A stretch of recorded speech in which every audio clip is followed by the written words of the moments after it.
اپنی ان ویڈیوز میں صوفی، انلائٹنڈ، فقیر جیسے لفظ اکثر استعمال کرتا ہوں۔ یقیناً آپ سنتے رہتے ہیں۔ ان لفظوں کے حوالے سے آپ کے ذہن میں کیا امیج بنتا ہے، کیا تصویر بنتی ہے، تاریخ اور ماضی اور آپ کی پرسنل سٹوری کیسے تمہارے اندر بولتی ہے، اس کا مجھے پتہ نہیں، اور سچ کہوں تو مجھے اس کی پرواہ بھی نہیں۔ مگر میں جسے صوفی کہتا ہوں وہ ایک ایسا شخص ہے کہ جس کو کوئی بھی کبھی بھی مسئلہ درپیش نہیں ہوتا۔ مجھے پتا ہے کہ یہ فکرہ کنفیوزنگ ہے، میں اس کنفیوژن کو دور کرنے کی کوشش کرتا ہوں۔ صوفی وہ ہے جسے کبھی بھی کوئی بھی مسئلہ نہیں ہوتا۔ یہ صوفی کی میری ڈیفینیشن ہے۔ اب آپ غور سے دیکھیے، مسئلہ کیا ہوتا ہے؟ مسئلہ کبھی زندگی کے ساتھ نہیں ہوتا، ہمیشہ مائنڈ کے ساتھ ہوتا ہے۔ اور میں اگر نرم لفظوں میں بھی کہوں تو یہی کہوں گا کہ آپ کے زندہ جسم میں سب سے کم زندہ چیز مائنڈ ہے۔ میں فزیکل برین کی نہیں، انٹلیکٹ کی، سوچتے ہوئے ذہن کی بات کر رہا ہوں۔ آپ جسے اپنا مائنڈ کہتے ہیں، اپنا ذہن کہتے ہیں، وہ سارے کا سارا مردہ ماضی سے بنا ہے۔ اس کے پاس سارا ڈیٹا ماضی کا ہے۔ دوسری طرف زندگی ہے جس کا کوئی بھی ماضی نہیں ہے۔ اس پل میں کائنات میں جتنے پتے بنے، جتنے بچے پیدا ہوئے، جتنی کونپلیں کھلی، جتنے جانور چرند پرند تخلیق ہوئے، ویسے کبھی اس کائنات میں نہیں رہے، کبھی نہیں ہوں گے۔ زندگی کے سامنے سچویشنز ہوتی ہیں، صورت احوال، صرف سچویشنز۔ یہ ذہن ہے جو ان سچویشنز کو سمجھنے کے لیے، ان کی تشریح کرنے کے لیے، ان سچویشنز کو برا یا اچھا کا لیبل دیتا ہے۔ سچویشن جیسے ہی ذہن کے ڈیٹا سسٹم کا حصہ بنتی ہے، وہ پرابلم میں ڈھل جاتی ہے۔ چاہے اس وقت وہ پرابلم نہ بھی لگ رہی ہو، بلکہ کوئی کامیابی لگ رہی ہو یا کوئی بڑی اچیومنٹ کا احساس دے رہی ہو، لیکن یقین مانو وہ جلد یا بدیر پرابلم میں ڈھل کر رہے گی۔ اب اس کہانی کو تھوڑا سا اور آگے بڑھائیں۔ مائنڈ کے پاس ساری کی ساری انفارمیشنز باہر سے آتی ہے۔ ذہن کے پاس سارے کا سارا ڈیٹا دوسرے کے بارے میں ہوتا ہے۔ کیونکہ ایک بات کو سمجھو، جسے تم ذہن کہتے ہو وہ اصل میں مجموعہ ہوتا ہے اس ڈیٹے کا جو ہمارے حواس اکٹھا کرتے ہیں۔ حواس کی جمع کردہ ساری معلومات مل کر جو چیز بناتی ہیں اسے آپ کہتے ہو ذہن۔ اب حواس کو ذرا غور سے دیکھیے۔ حواس صرف باہر کو دیکھ سکتے ہیں، یہ اپنی فطرت میں آؤٹ ورڈ باؤنڈیڈ ہیں۔ آپ کی آنکھ کائناتوں کی کائناتیں دیکھ سکتی ہے، مگر آپ کی آنکھ خود کو نہیں دیکھ سکتی۔ کان دنیا بھر کی آوازیں سن سکتے ہیں، مگر اندر جو ہزاروں فیکٹریاں چل رہی ہیں اس کی آواز نہیں سن پاتے۔ ناک دنیا بھر کی خوشبوئیں بدبوئیں سونگھ سکتی ہے، مگر خود انسان کے اپنے جسم کے اندر جتنی بوئیں ہیں وہ ان کے ناک نہیں سونگھ سکتے۔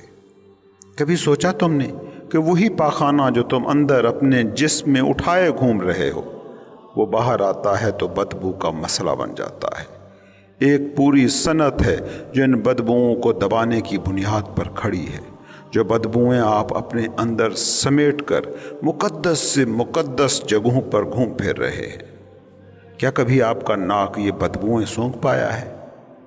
حیرت کی بات نہیں کہ پاخانہ تمہارے اندر ہے تو مسئلہ نہیں، جیسے ہی باہر آیا، ناک نے اپنا کام کیا، دماغ کو ڈیٹا فراہم کیا تو یہ مسئلے میں ڈھل گیا۔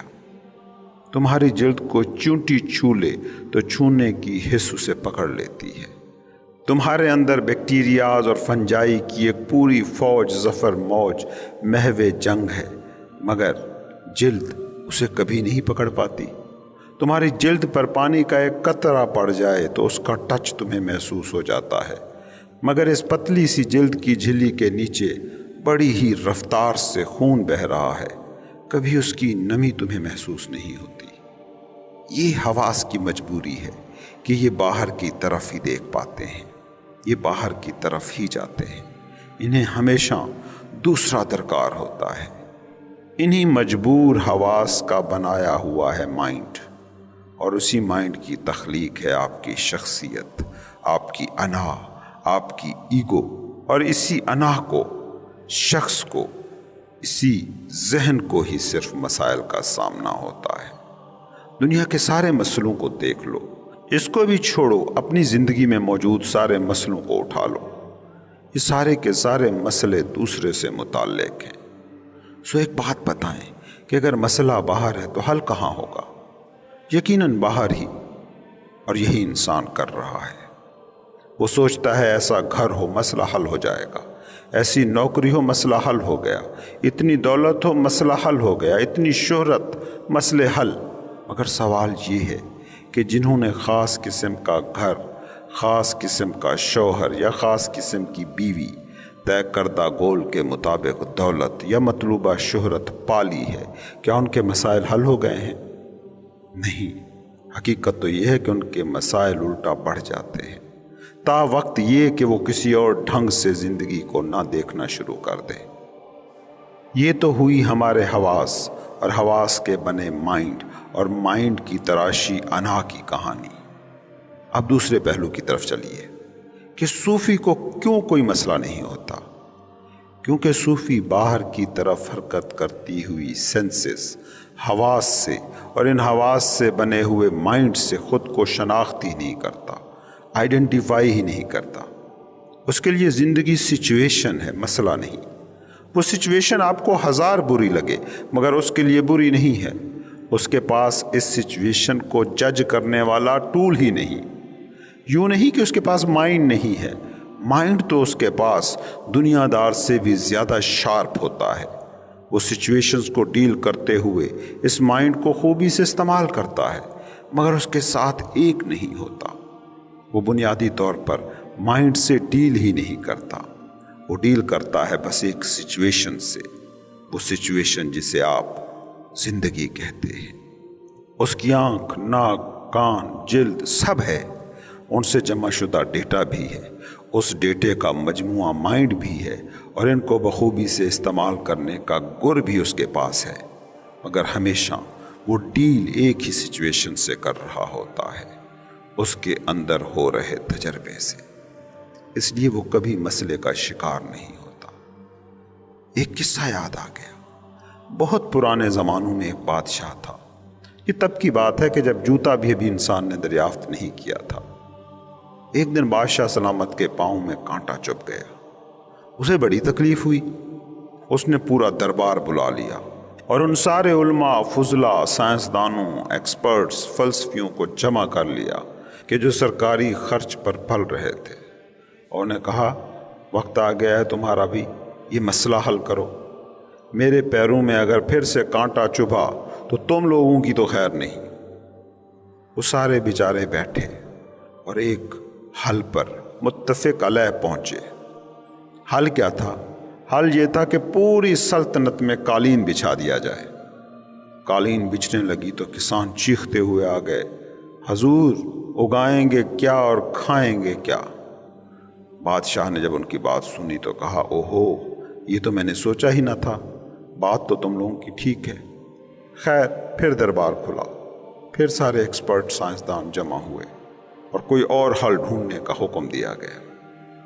اس بار حل یہ ڈھونڈا گیا کہ پوری سلطنت میں جھاڑو لگایا جائے، پوری آبادی کو خاکروب بنا دیا گیا، مگر اس سے اتنی دھول اٹھی کہ لوگ کھانس کھانس کر پاگل ہو گئے، بچے الرجی سے مرنے لگے۔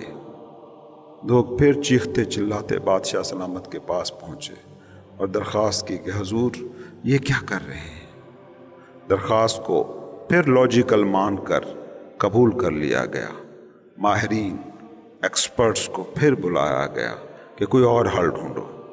ماہرین کوئی اور حل ڈھونڈنے لگے۔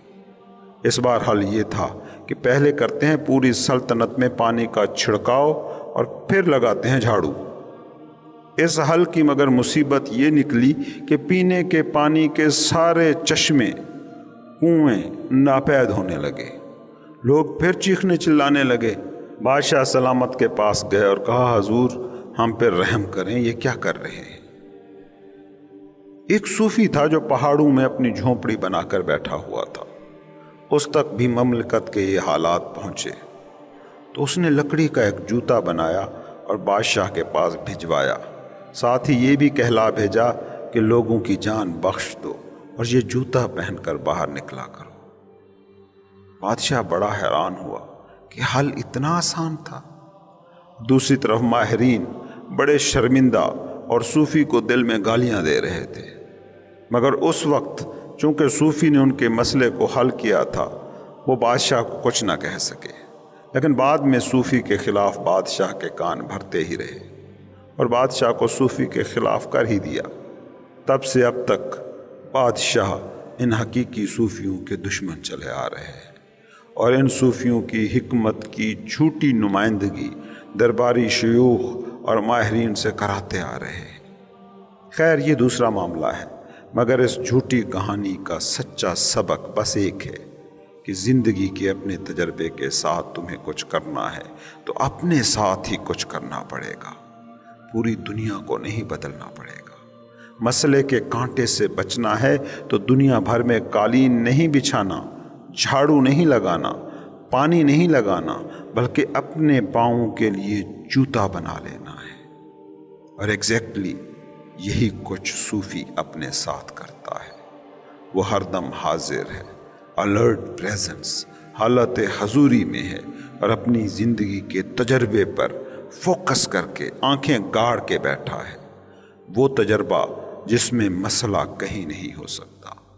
اس بات کو سمجھو کہ جس کا فوکس وہ خود ہو گیا وہ ہر مسئلے سے آزاد ہو گیا، اور جس کا فوکس باہر ہے تو باہر نام ہی ہے مسائل کا۔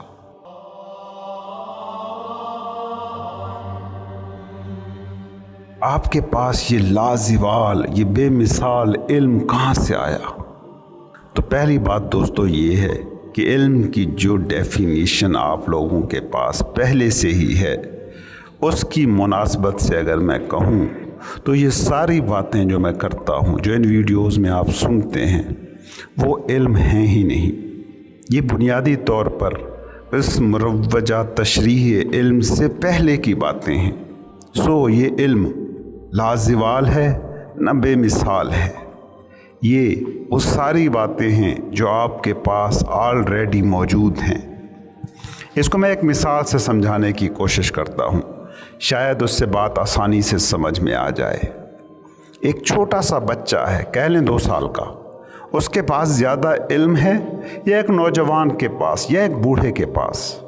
یقیناً دنیا کا علم جوان آدمی کے پاس، بوڑھے کے پاس، اس بچے سے زیادہ ہے، لیکن کیا آپ کہہ سکتے ہیں کہ زندگی کا علم بھی اس بچے سے زیادہ ان جوانوں یا بوڑھوں کے پاس ہے؟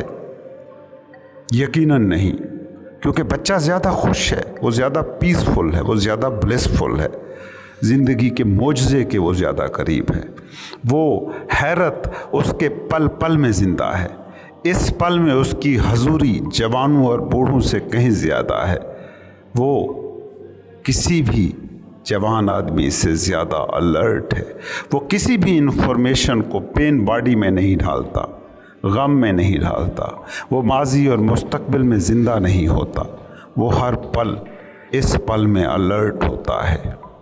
یہ زندگی کا علم ہے اور یہ اس کے پاس آپ لوگوں سے زیادہ ہے۔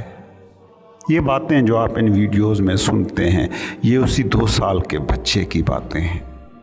اب ذرا آپ مجھے بتائیں کہ کون جوان کہ کون بوڑھا ہے کہ جو اس بچہ ہونے کی حالت سے نہیں گزرا ہے؟ اس کا مطلب کیا ہوا؟ اس کا مطلب یہ ہوا کہ آپ کے پاس یہ علم موجود ہے، مگر پھر مائنڈ بنا، پھر انا بنی، پھر آپ کی جگہ سوسائٹی نے لے لی، زندگی کی جگہ معاشرے نے لے لی، باہری سجیشنز، ہدایات اور محرکات، سٹیمولنٹس کی بنیاد پر آپ نے ایک نقلی میں بنائی